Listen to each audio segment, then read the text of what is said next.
राज्याची सांस्कृतिक राजधानी असलेल्या पुणे नगरीमध्ये सध्या दिवसेंदिवस गुन्हेगारीच्या घटना ज्या आहेत त्या वाढताना आपल्याला पाहायला मिळते.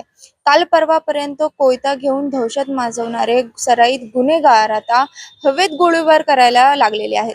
पुण्यातील गुलटेकडीमध्ये काल शुक्रवारी रात्री एका अल्पवयीन सराईत गुन्हेगाराने गोळीबार केल्याची घटना घडली आहे. 2 ते 3 राऊंड त्याने हवेत फायर केलेले आहेत. 2 गटातील वादातून हा गोळीबार केल्याची प्राथमिक माहिती मिळते.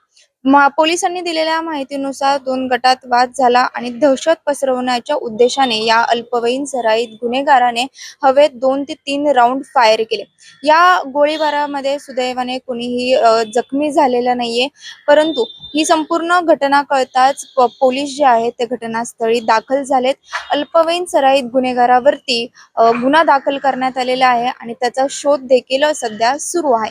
मात्र सध्या तरी पुणेकरांच्या सुरक्षिततेवरती प्रश्न निर्माण होतोय, कारण की सातत्याने कोयता गँग जी आहे ती कधी गाड्या फोडत असते, हवेत कोयता फिरवत असते आणि त्याने दहशत माजवत असते. मात्र आता या सराईत गुन्हेगारांची मजल जी आहे ती आता हवेत गोळीबार करण्यापर्यंत पोहोचलेली आहे. त्याच्यामुळे एकंदरीतच याच्यातून एक महत्त्वाचा प्रश्न उपस्थित होतो, तो म्हणजे की या अल्पवयीन सराईत गुन्हेगारांकडे बंदूक, पिस्तूल यासारखे जे शस्त्र आहेत ते येतात कुठून, आणि ज्याने पुणेकरांच्या जे सुरक्षितेचा जो मुद्दा आहे तो उपस्थित होतोय. शिवानी लकडे, टाइम्स ऑफ महाराष्ट्र, पुणे.